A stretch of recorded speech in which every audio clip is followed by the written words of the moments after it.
ようございます。ミキティです。岡山空港から羽田空港に向けて約1時間の空の旅です。今回は2月の中頃に新潟を旅する動画です。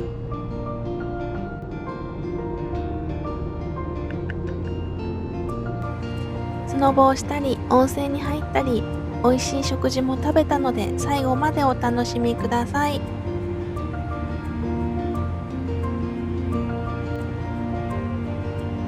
綺麗な空に見とれているとあっという間に到着です。こ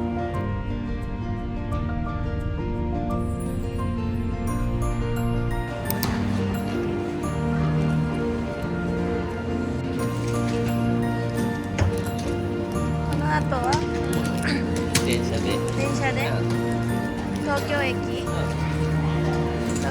きます。電車を乗り継ぎ東京駅へ向かいます。東京駅で駅弁を購入しました。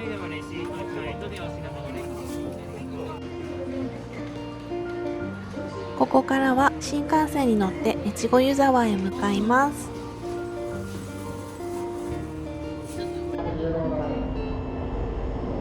新幹線に乗るのは13年ぶりなのでとてもワクワクしています。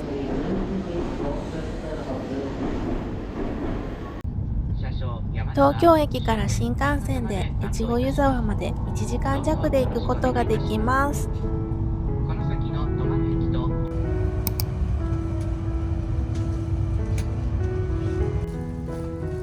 私は東京肉三昧にしました。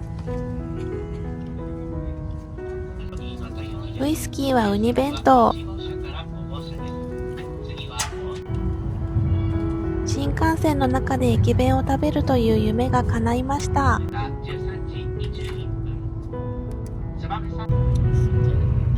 新幹線で食べるアイスも楽しみにしていました。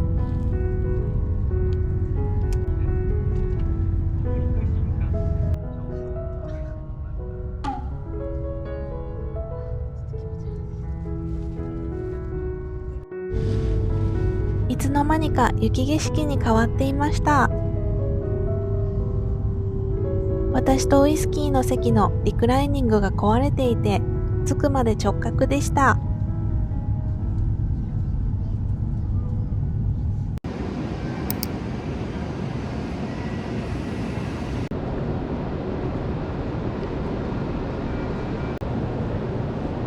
なんと、ここには手湯があります。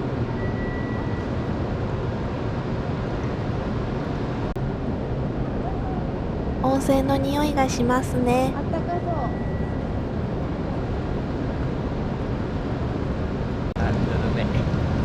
ぬるめ。ぬるめ？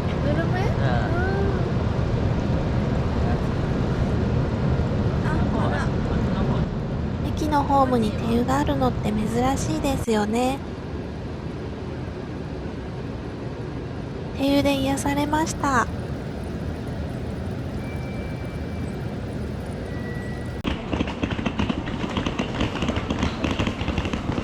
結構お店あるな。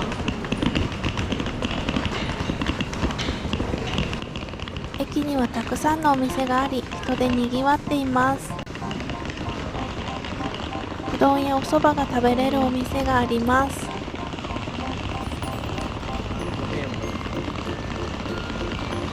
わ、美味しそう。屋台みたい。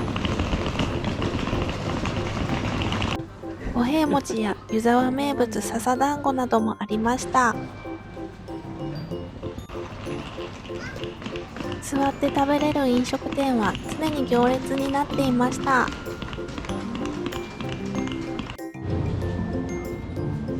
おにぎり屋を発見。爆弾おにぎりはご飯が1合分の大きさだそうです。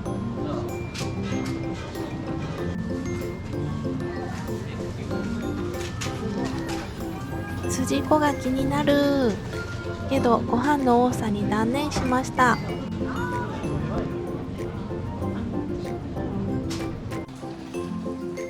本酒館では日本酒を129銘柄から最大5種類を利き酒できるそうです。お酒が好きな方はぜひ訪れてみてください。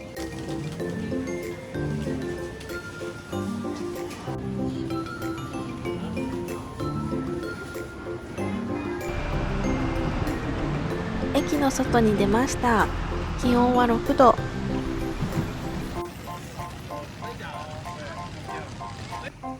たくさんの雪で大興奮。駅のすぐそばには足湯もあります。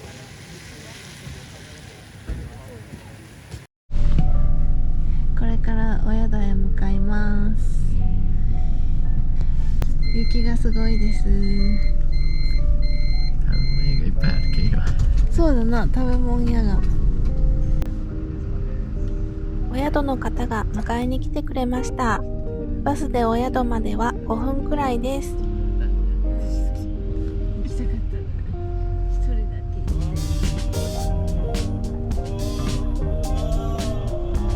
歩くと2、30分くらいかかるそうなので、バスの送迎はありがたいです。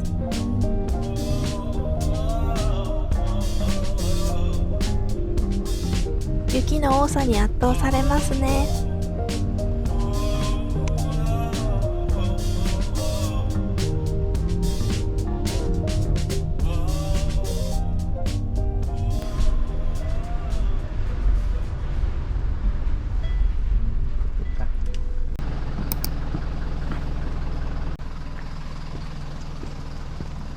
今回こちらの高半さんに3泊4日お世話になります。こちらの宿の温泉は天然湧出の源泉そのままの湯を楽しめるということで、温泉に浸かるのが楽しみです。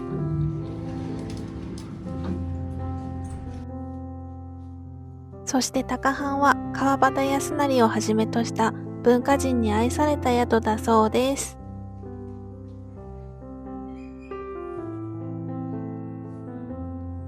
川端康成の作品の映画雪国を毎日夜8時に鑑賞することができるそうです。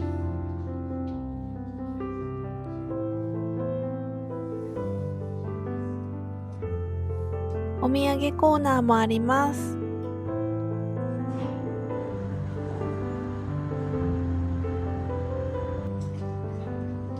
スノボーの板やウェアは先に送っていました。ロビーの奥に置いておくことができます。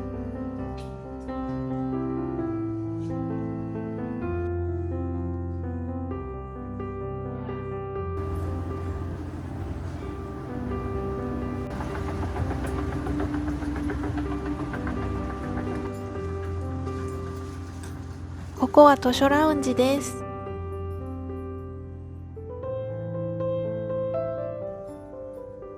ここには数百冊もの本があり、お部屋に持って行き読むことも可能だそうです。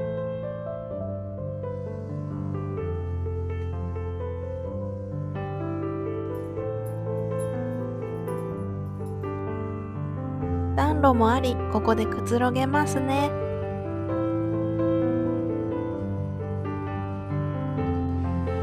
卓球台があったり、なんと新潟県のご当地アイスがあります。あ、2種類あるよ。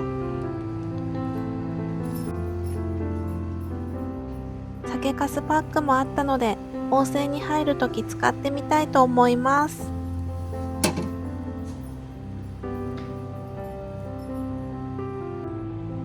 コーヒーサービスもありました。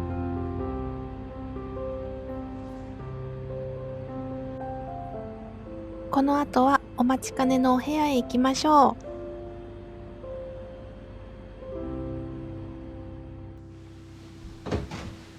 う。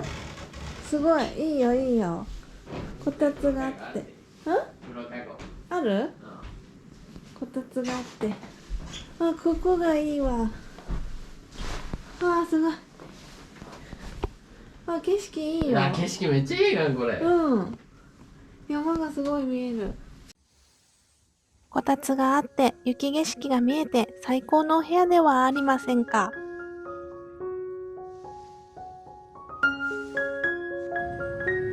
このお部屋だと新幹線が通るのも見えますね。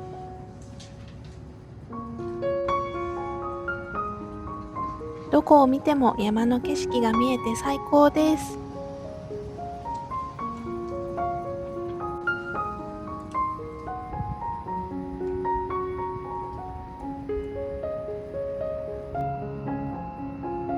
バルコニーにも出れて想像以上にいいお部屋で大満足です。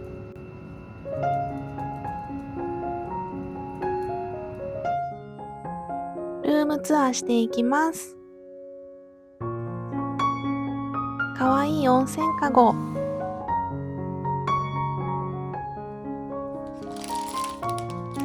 靴下、フェイスタオル、バスタオルが入っています。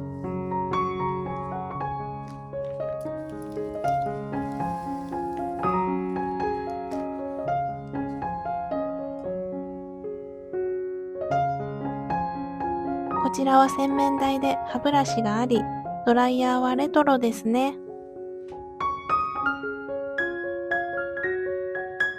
トイレ、お風呂。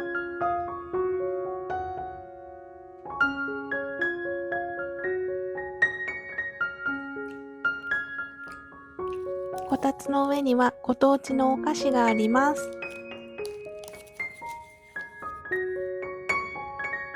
お菓子は毎日違うお菓子に変わっていました。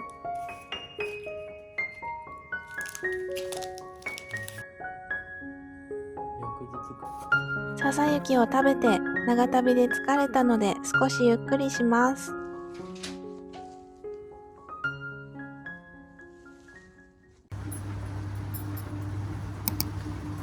今回旅館では朝食だけのプランにしたので夕食は外に食べに行きます。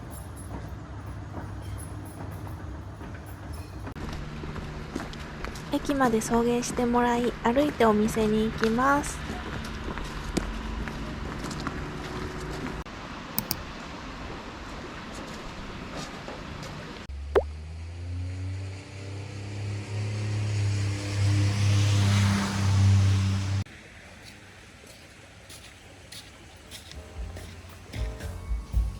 牛鍋とサラダを注文しました。牛鍋が来ました。雪が乗ってるみたいですね。乾杯。上の白いのは豚骨スープ。手前に味噌があり、味噌を溶いていただきます。お肉がとっても美味しくて大満足でした。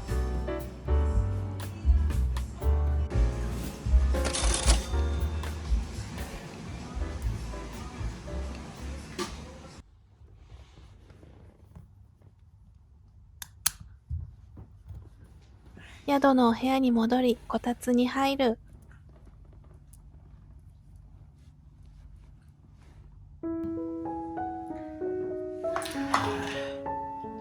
こたつがええな。こたつがいい。なかったらこたつがある旅館はなかった。地産と酸素以外。そうだ。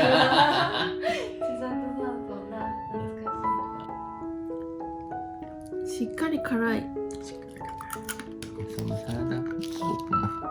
食べよう。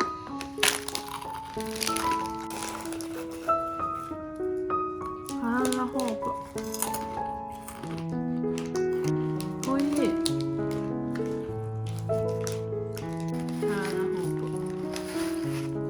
ご当地のお菓子を食べて楽しみました。食べた？食べた。美味しい？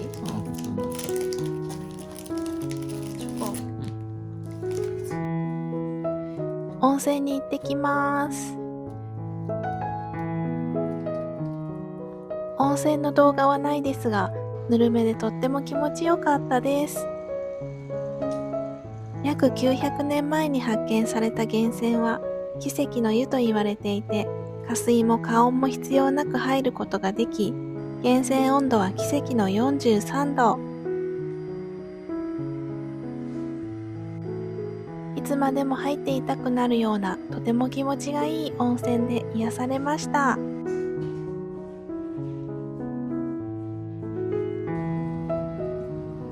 おやすみなさい。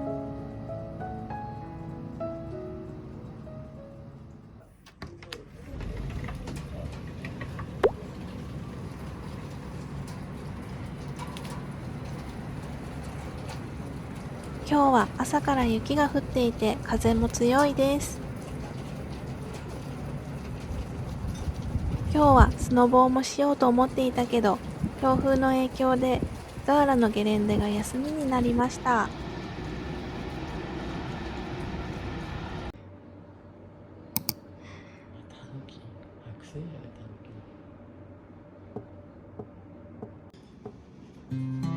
朝食はバイキングで地元の名物の料理も並んでいます。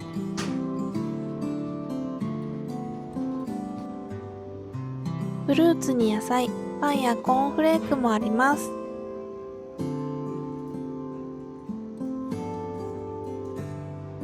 安田ヨーグルトもあり、なんとここには地酒もあります。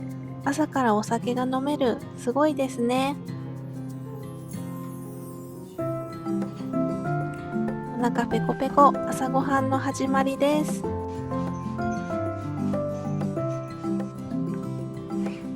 とろろ大好きです。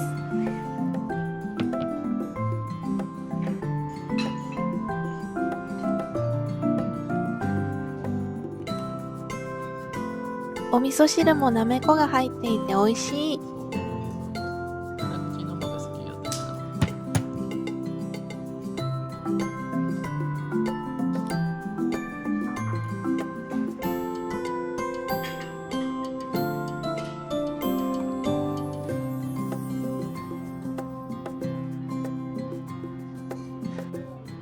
美味しくて大満足。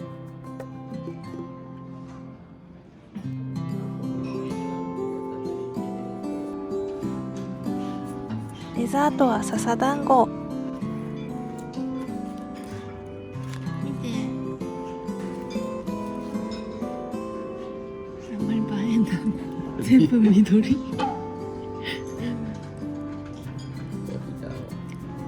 うん。これはお茶とあんこが入ってる。それ何が入ったと思った。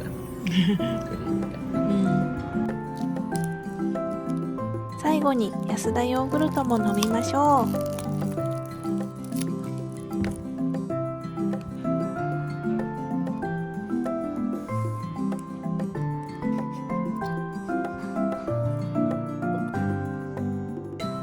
部屋に戻ると外はさらに真っ白になっていました。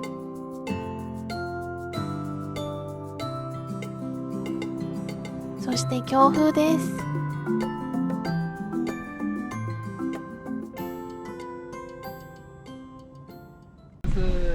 ありがとうございます。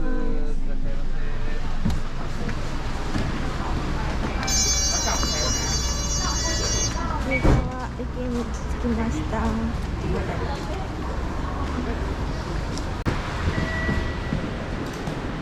今日はここからここからどうにしようかな思ってな、まだ決まってねえや。ちょっと東口の方行ってみようや。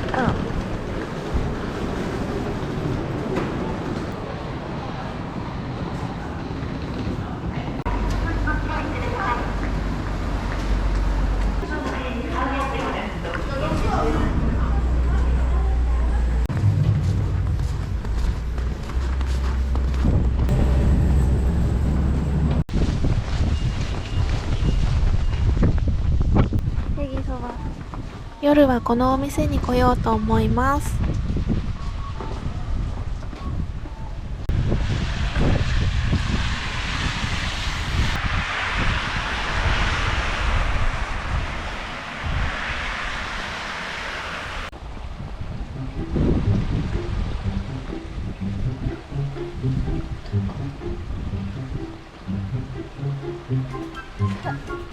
ちょっとわからなくない？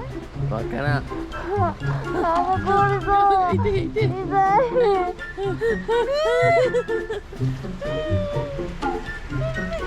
タオル、ここから入った。GoPro、ビデオストップ。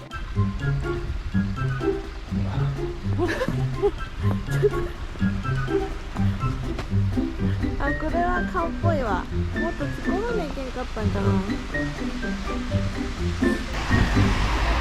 その顔？うん、その隣。うん。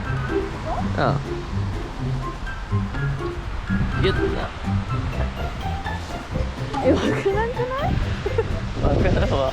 あれの鼻はわかるけど。スーパーに入ってご当地のお菓子など購入しました。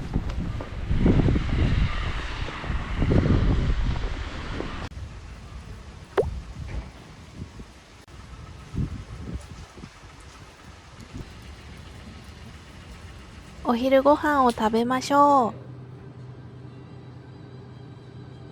う。豚汁とおにぎりセット。ウイスキーのおにぎりは味噌漬けと鮭。私は明太子と味噌漬けにしました。おにぎりも美味しくて、豚汁は体が温まります。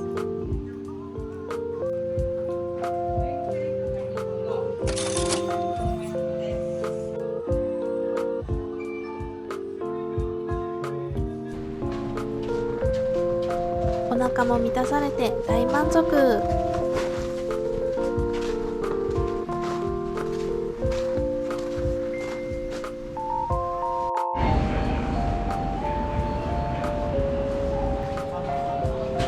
駅で五平餅を買って食べてみよう。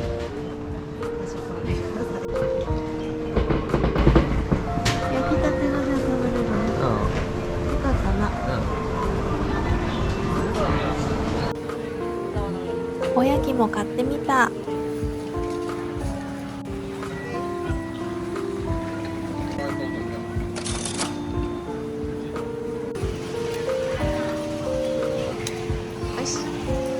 濃い味。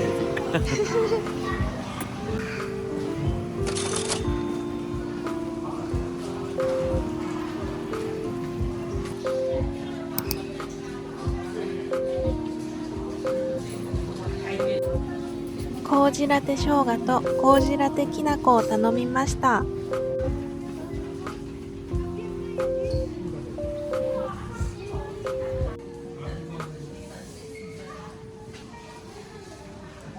ポンシュカンカフェの奥には温泉もありました。実家にお土産でお酒を購入します。たくさんお酒があるので悩んだけど、青木酒造の牧師というお酒にしました。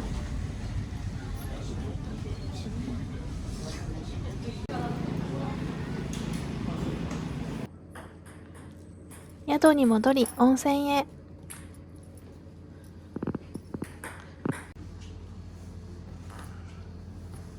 温泉の後は卓球大会。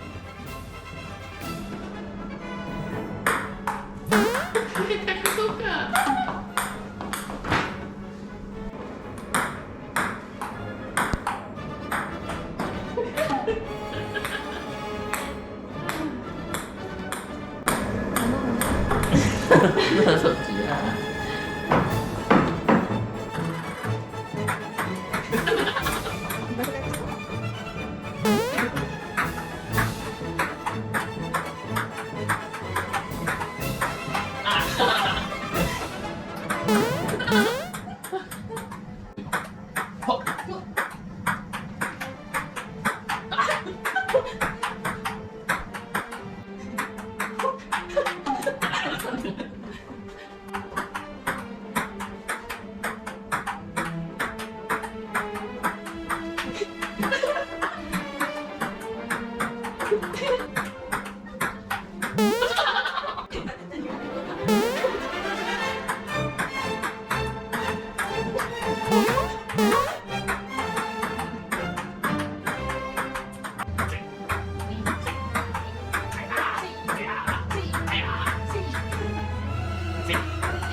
卓球大会白熱しましたね。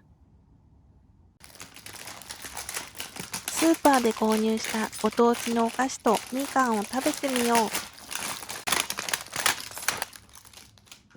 れ食べてみよ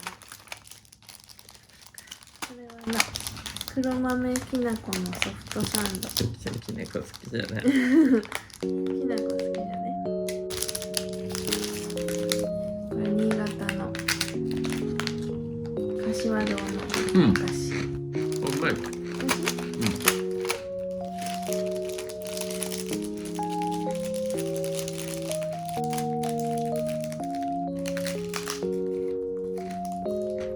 美味しい。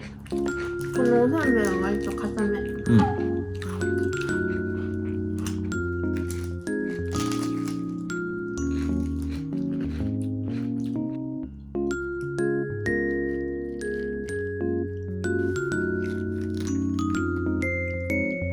たつにみかんって最高。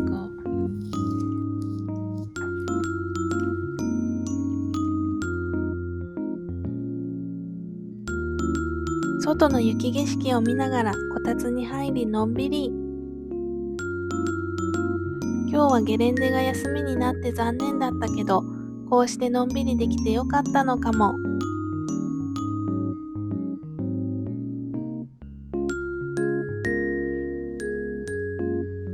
ウイスキーも寝たし、私もお昼寝しようと思います。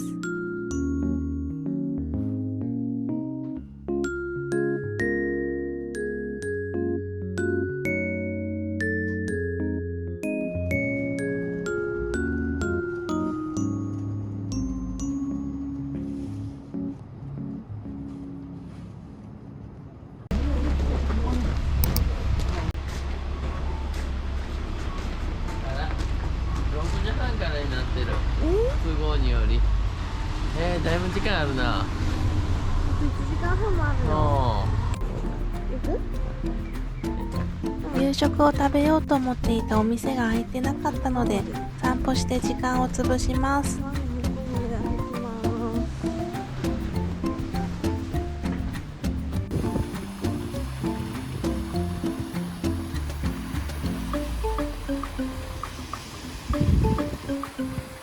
今何度ですか？マイナス2度。マイナス2度？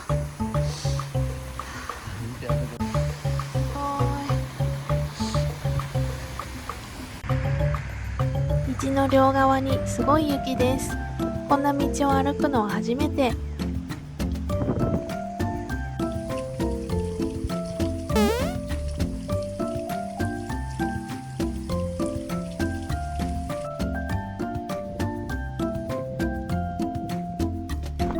レベッジさん。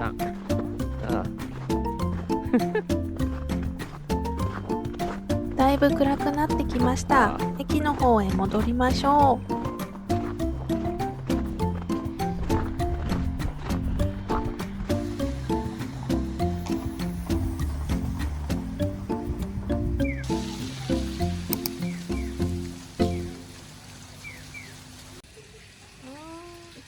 6時20分に着くと、もうお店は開いていて40分ほど待ちました。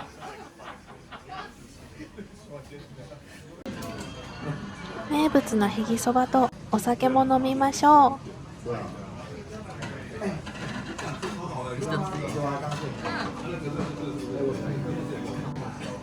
う。ウイスキーは雪男という地酒を頼みました。あ、全然違う。これも美味しい。違う？フルーティーな。美味しそう。へぎそばが来ました。へぎそばはそばのつなぎに小麦粉ではなく、ふのりと呼ばれる海藻を使っているそうです。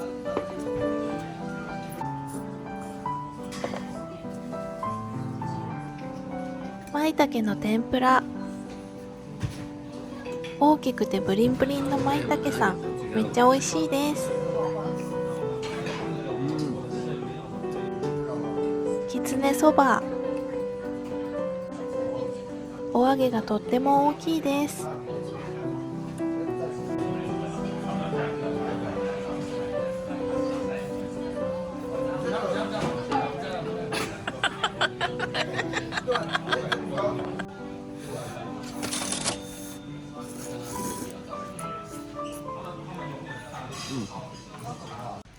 大満足の夕食でした。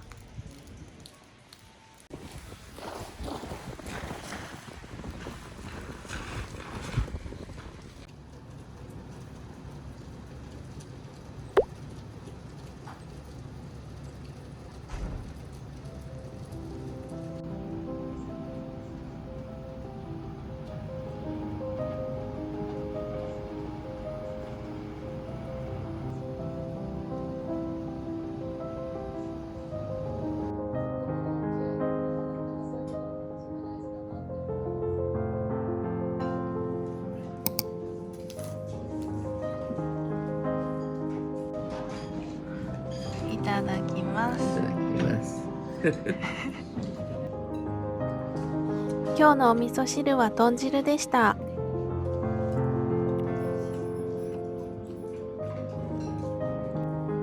コーヒーとデザートはごま団子。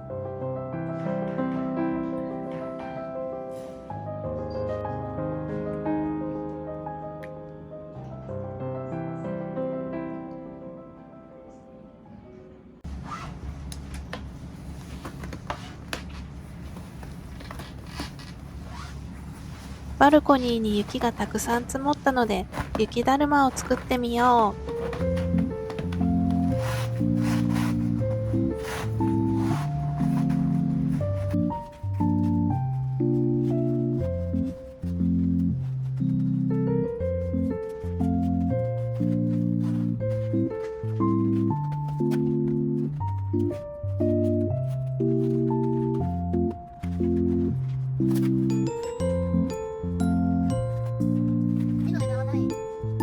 完成しました。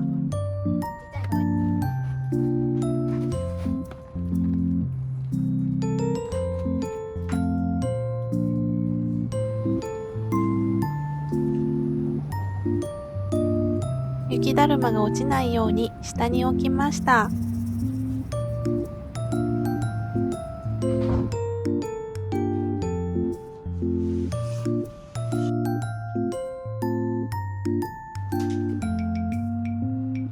図書ラウンジから本を部屋に持ってきて読んでいます。ウイスキーが選んでくれた本、カモメのジョナサン。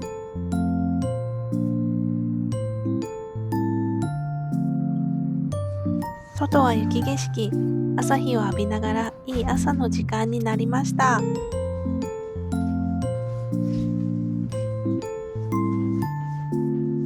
滞在中に全部は読み切れなかったので、次回ここに泊まりに来た時また読みたいです。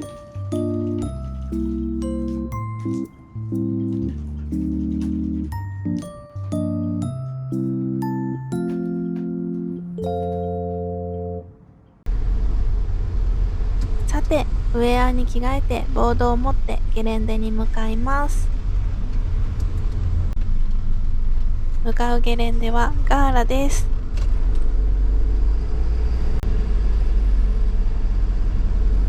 お宿からは車で5分なので近いです。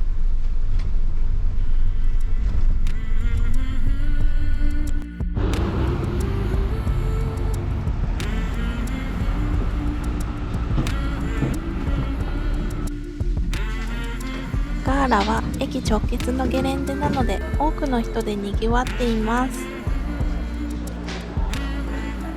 チケットは早割で購入済み、2日分2名16,000円でした。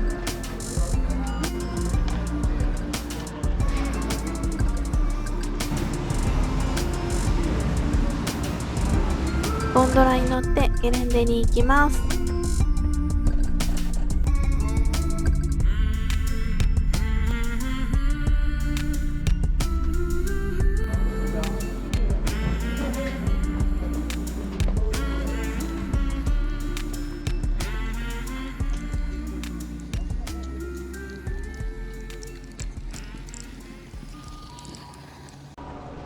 バルーシ、あっちだな、北エリアか。まずは初級コースから滑りましょう。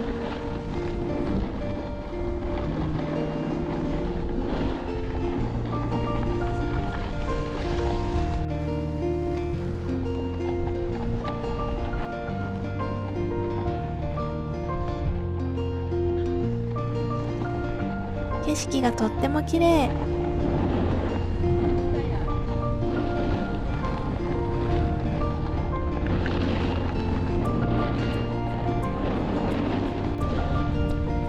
ガーラのゲレンデには3つのエリアに16本のコースがあります。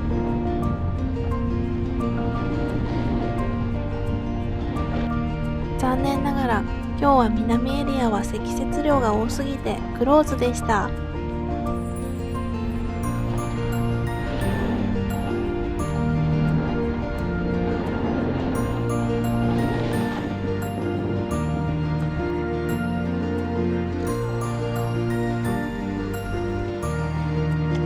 ここにはウィンタースポーツをしない人も来ることができ、景色を楽しんだり鐘を鳴らしたりできます。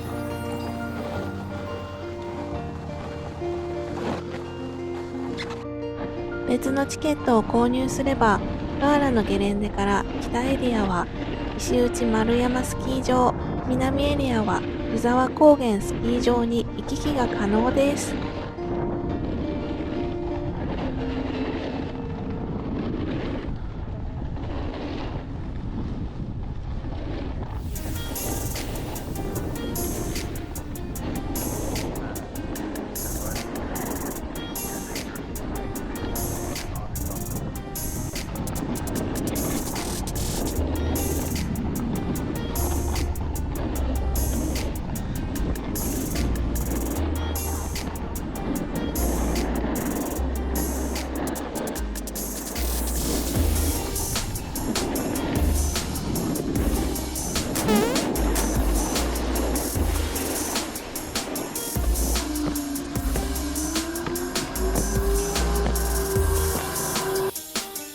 北エリアの夢の展望台に来ました。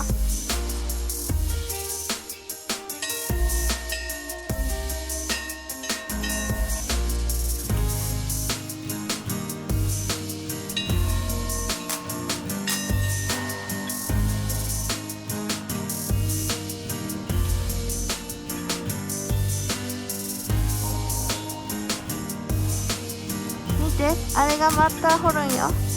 ちょっと待った。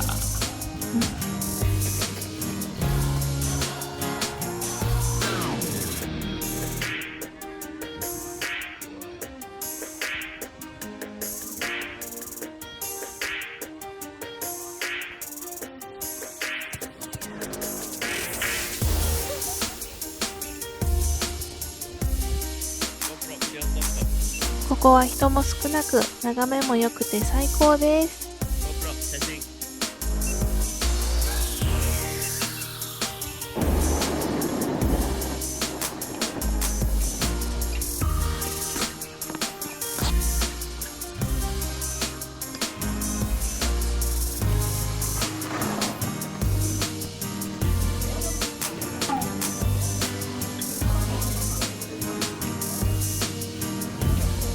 あれは何の山ですか？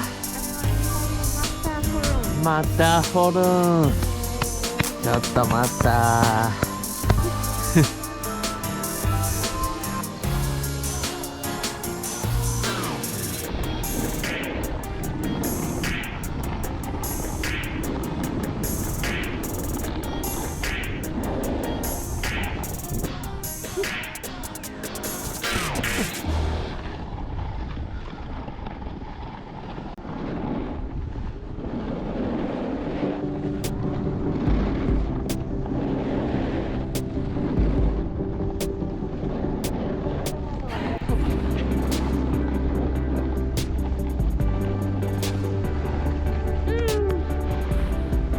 私たちはスノボー中でも会話ができるようにボンクスというものを使っています。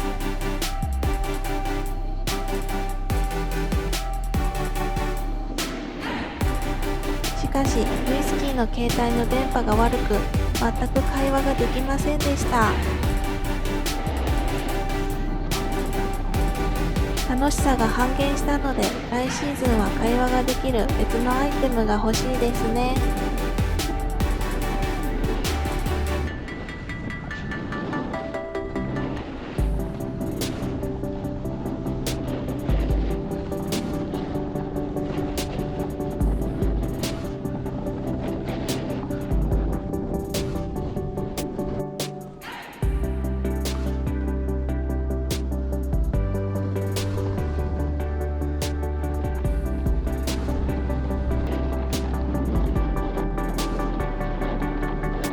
そろそろお昼ご飯を食べましょ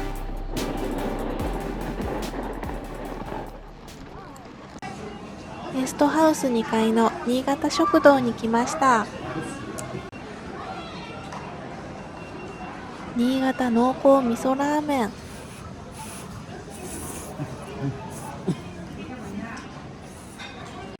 長岡生姜醤油ラーメン、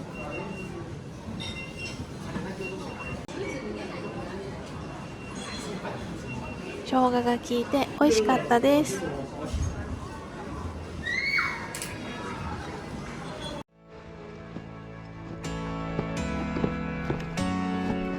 午後からも楽しく滑りました。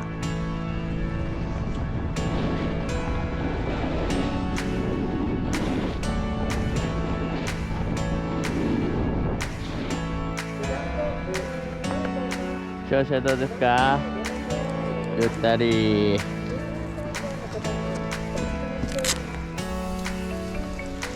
ます。イエーイ。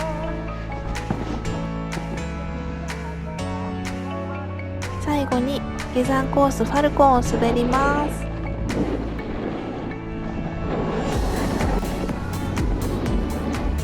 ファルコンといえばネバーエンディングストーリーを思い出しますね。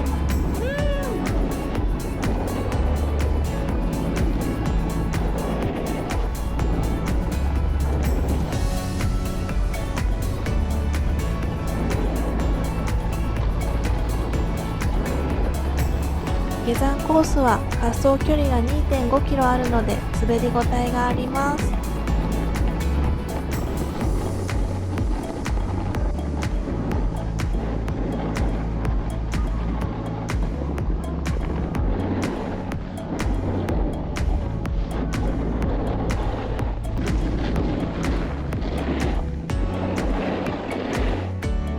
このコースめっちゃ楽しかったんで何本か滑ればよかったなぁと思いました。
ゴールまであと500メートル。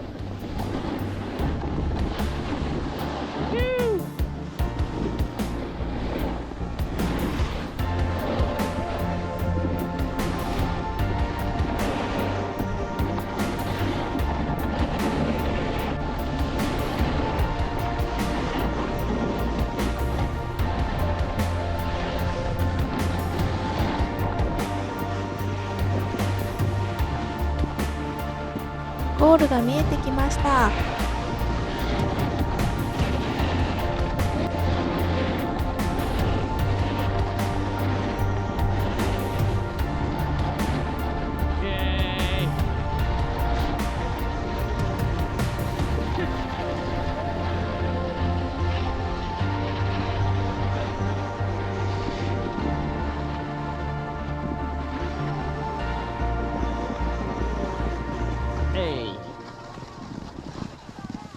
GoPro ビデオストップ。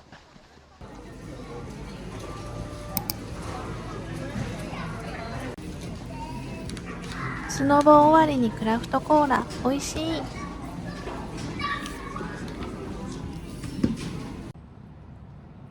お宿に戻ってきました。温泉に入って休憩したら夕食を食べに出かけます。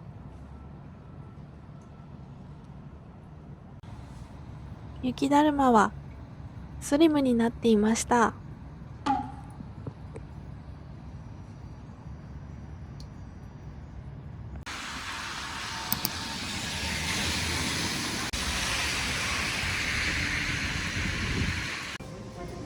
食事の時間まで時間があったのでお土産コーナーに来ました。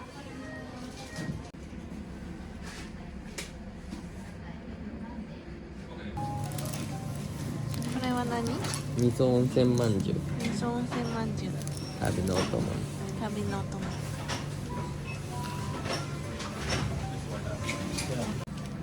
郷土料理、切り材うん。買って食べてみよう。うん。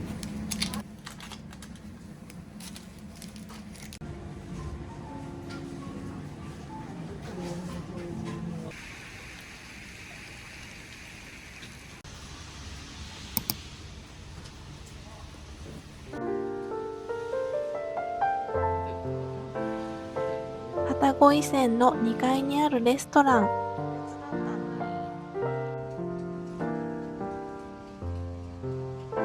今日はバレンタインデーということで、ウイスキーがお店を予約してくれていました。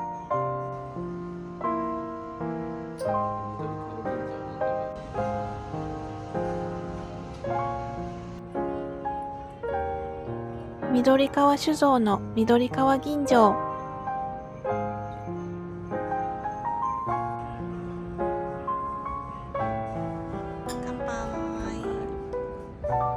私は日本酒で仕込んだ梅酒にしました。うん。美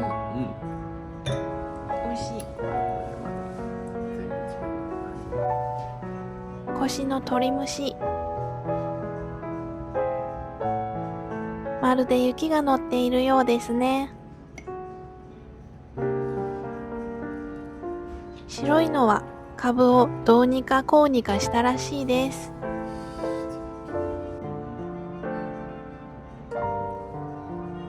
鶏肉やくわいが入っています。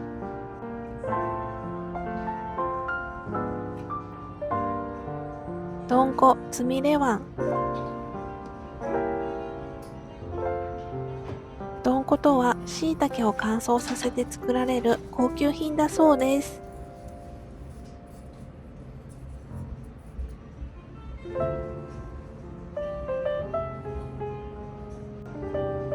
新潟炊き合わせ。このれんこん餅がとっても美味しかったです。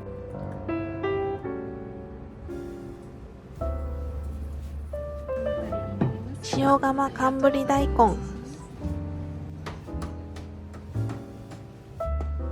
日本海の海の味覚、寒ぶり。甘酒でぶりをつけ、塩釜で焼き上げることで柔らかくなるそうです。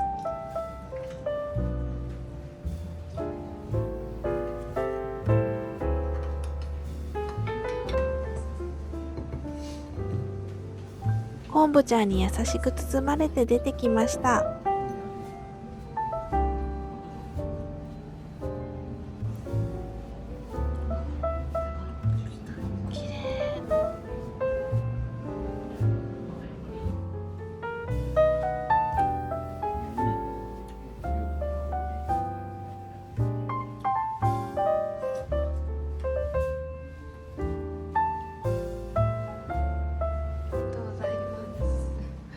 2杯目は豪雪ワインをいただきます。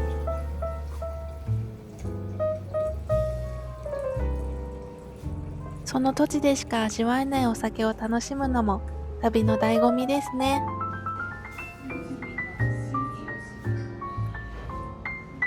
なんて綺麗な色なのでしょう。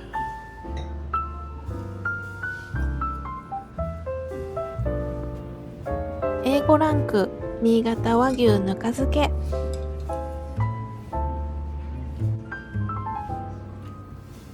ぬか漬けにするとお肉のうまみが凝縮されるそうです。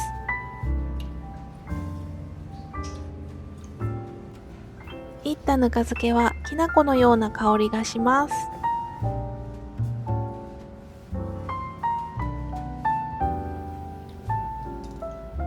塩やわさびをつけていただきます。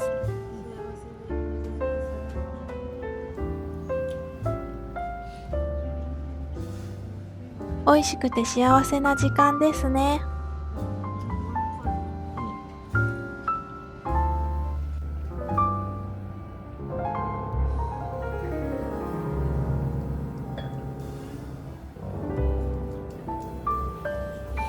ご飯が来ました。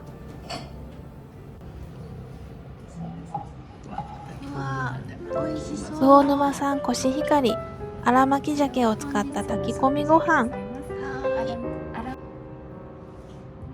はい、食べる前からもう美味しい。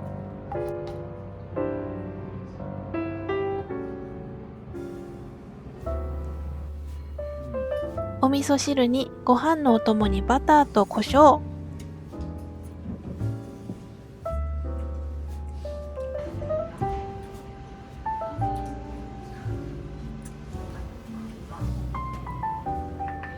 美味しくて釜のご飯全部いただきました。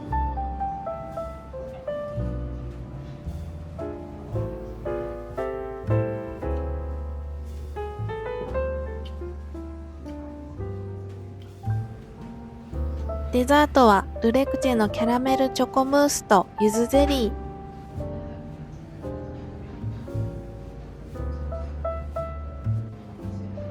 ー。コーヒーとともにいただきましょう。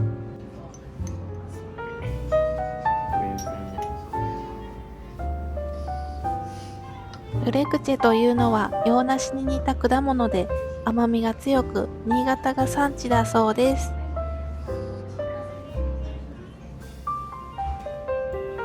私は初めてルレクチェという果物を知りました。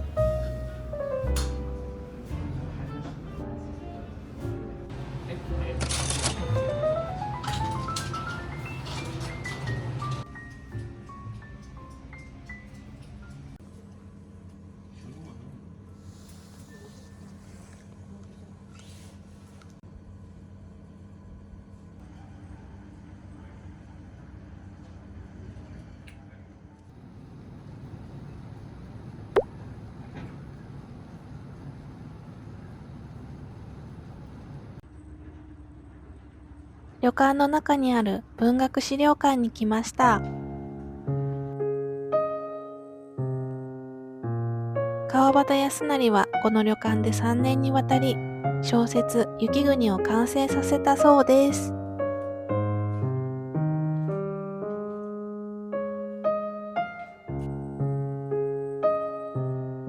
この部屋が雪国が生まれた霞の間、当時のまま保存しているそうです。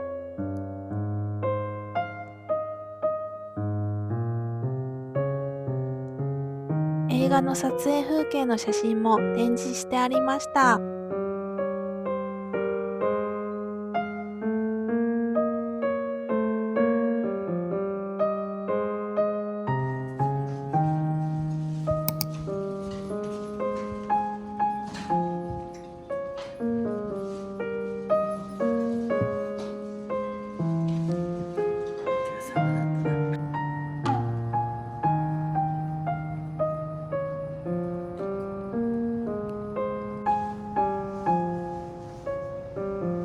今日はとっても天気がいいですね。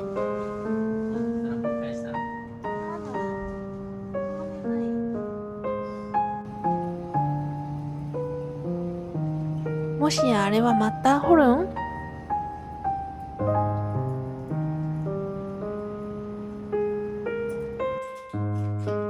チェックインの時間が近づいてきました。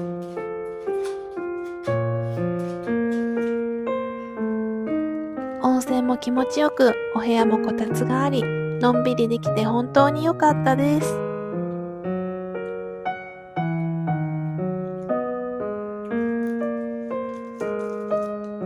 からは離れているけど、送迎があったので不便には感じず、スタッフも親切でとてもいいお宿だと思いました。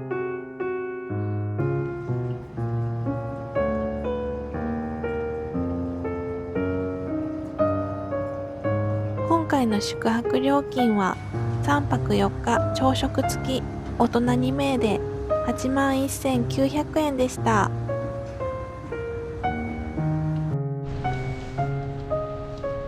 また泊まりに行きたいなと思える旅館でございました。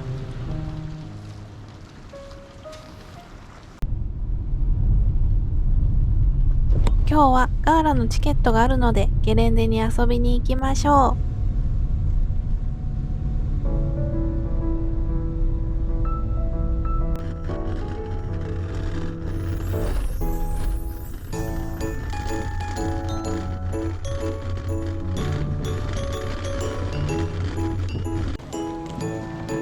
土曜日なので人が多いですね。リフト待ちですごい列ができています。普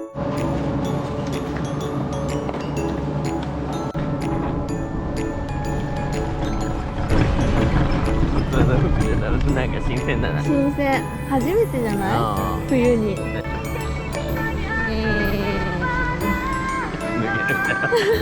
めっちゃ綺麗。最高やん。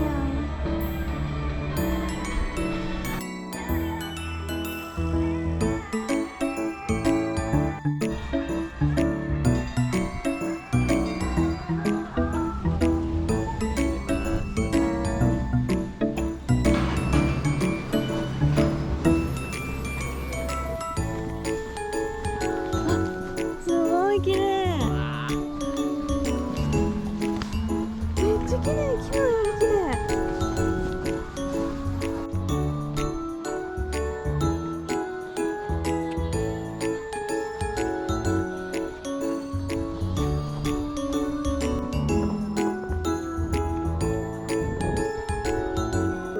for the purpose of learning.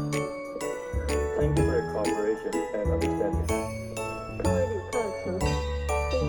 素晴らしい景色に目を奪われます。雪盆顶现在今日からはロープウェイランドに行きます。はい、ポーズ。雄大高原今日からはロープウェイ。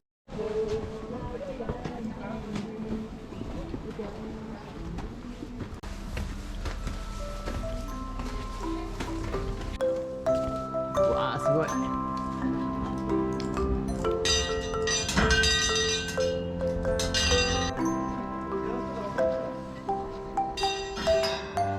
今回1日しかスノボーができなかったのは残念だけど、この景色を最終日に見ることができて最高です。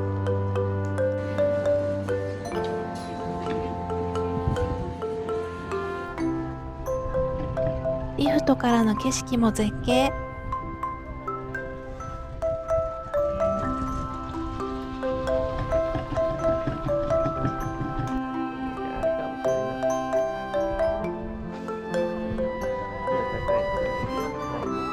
この景色を目に焼き付けて帰りたいと思います。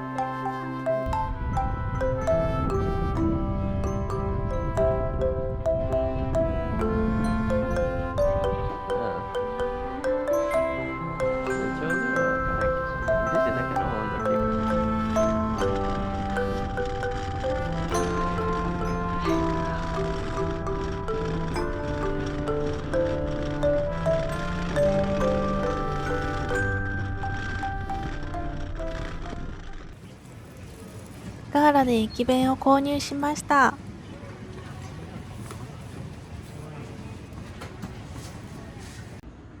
旅館に戻り荷物を受け取って駅に来ました。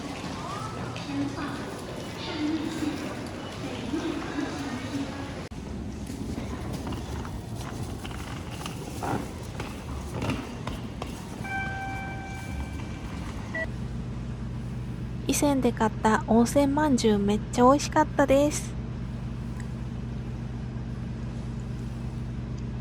美味しい。うまい。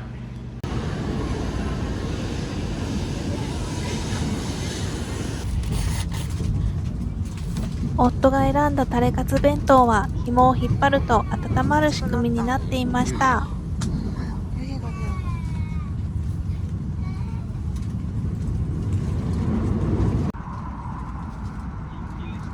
私はいくら飯弁当。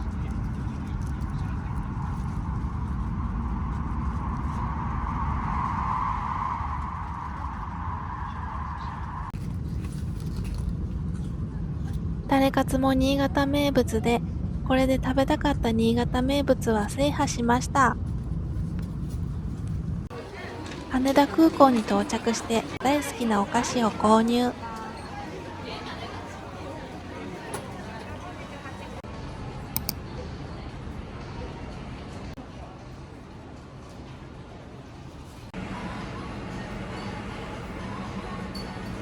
夕食に焼肉を食べました。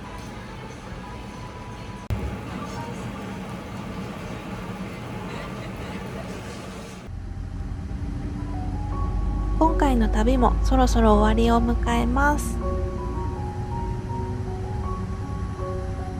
最後までご視聴ありがとうございました。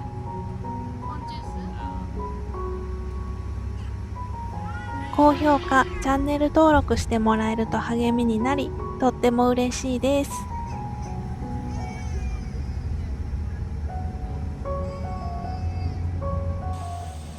次回の動画でまたお会いしましょう。